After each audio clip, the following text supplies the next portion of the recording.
Chapter 5, Part 19, the Womb Healing Decree.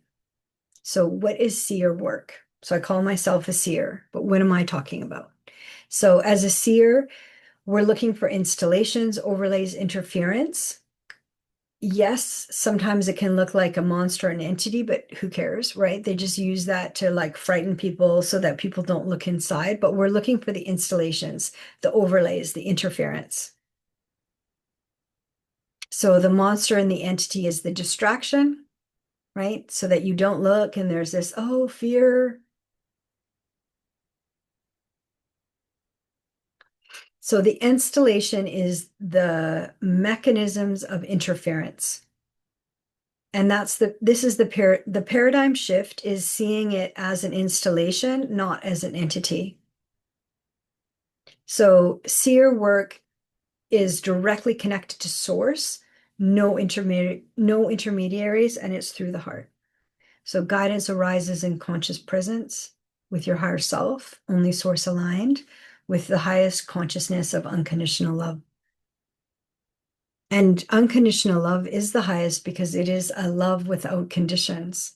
And they made, the heart romantic. And it is beyond way more than romantic. And it's not about getting together with somebody else. It is a divine calling. So seer work is regulated in clarity.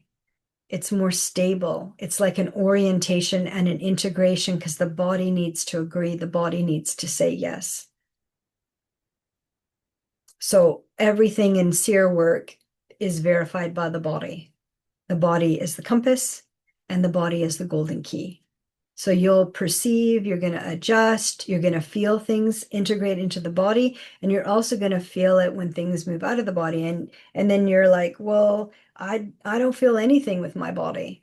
It's like, yeah, if I pinch you hard enough, you'll feel it. That's the mind. I can't feel, I can't see, I don't know.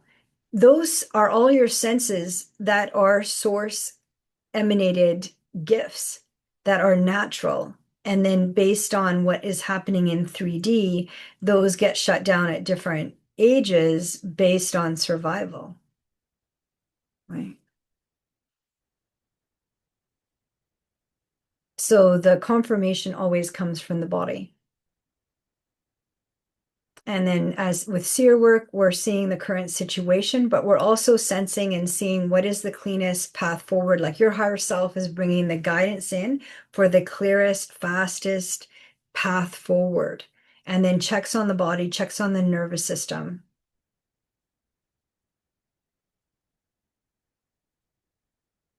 And then seer work is precise because it is embodied.